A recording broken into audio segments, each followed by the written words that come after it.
Martha and I say good morning from Portland, Oregon, where the only violence is being committed by ICE and MAGA influencers. And the most disruptive thing happening in the city is this weed whacker behind me.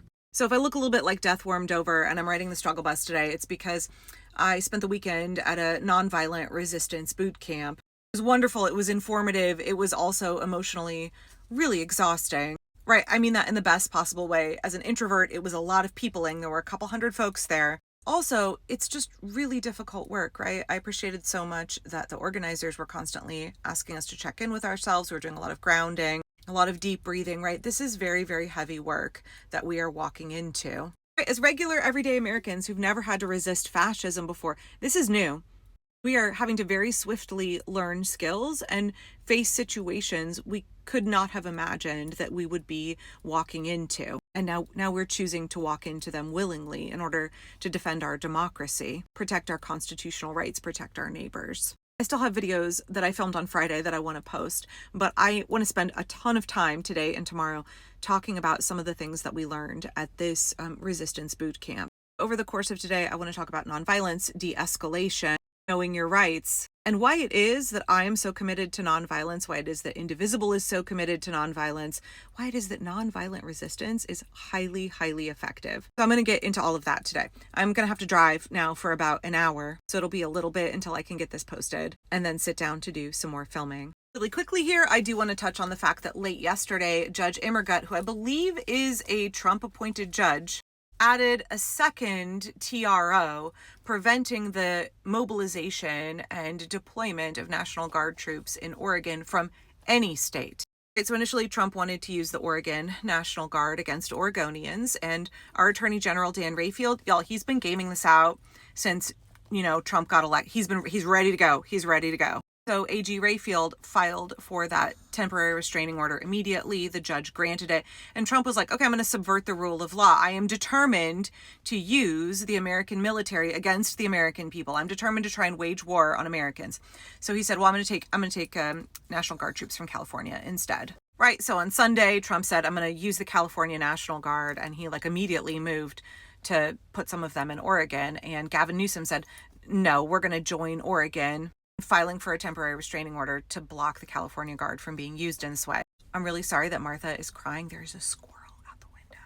I can't say that word too loud. She's already very, very amped up. She has yet to meet a squirrel she doesn't have intense beef with. Okay, so there was a hearing late yesterday. In fact, after I got home from the conference, a bunch of us who went to the conference together were all in a chat, and we're watching as the hearing is unfolding, and there are attorneys who are basically live blue skying what is happening. And we were like, okay, this is good. We're going to get a temporary restraining order. The rule of law is going to hold for California.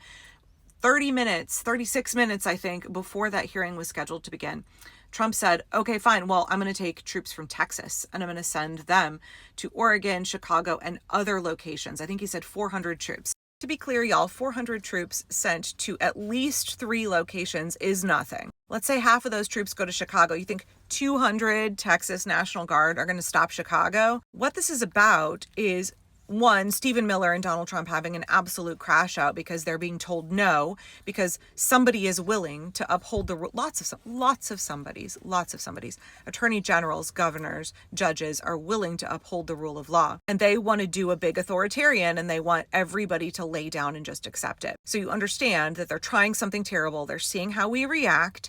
If they don't get a sufficient rise out of us, they're like, cool, now I can do this thing whenever I want. But if you do push back, they're going to push back against you again, right? So it's this back and forth. The bully is trying to get you to lay down and give up. So of course, he wasn't going to stop after the judge ruled for the TRO in Oregon. Now, let's not forget that according to the legal documents in this case, ICE has had, up until Donald Trump attempted to start shit here in Portland, lied about what was happening in our city. Court documents show that the ICE protests had at most 30 protesters around one building, overwhelmingly nonviolent. For that, again, the governor, the mayor, congresswomen, senators, city council, the Portland Police Bureau all said, we have it handled. We don't need you here. You're not wanted here. This is extreme. Portland police can handle 30 kids. And by the way, it is ICE that is instigating any incident. It is ICE that is escalating. It is ICE that is causing harm. So that's the reality of the situation, no matter what your granny heard on Fox News. And later today, I want to talk more about what the protests actually look like. I had quite a few in-depth conversations with some of the folks who've been down there protesting for months. And I also have some photos and footage of what the protests look like. Stuff you're not going to see on Fox News because they don't want you to see that. And we'll also talk more today about the propaganda machine of the right and the way Homeland Security and right-wing influencers are attempting to use this situation. But let's get back to this court case. So, like 36 minutes before this hearing is set to take place, Trump says he's going to use the Texas National Guard and he's going to send some quantity of them to Oregon.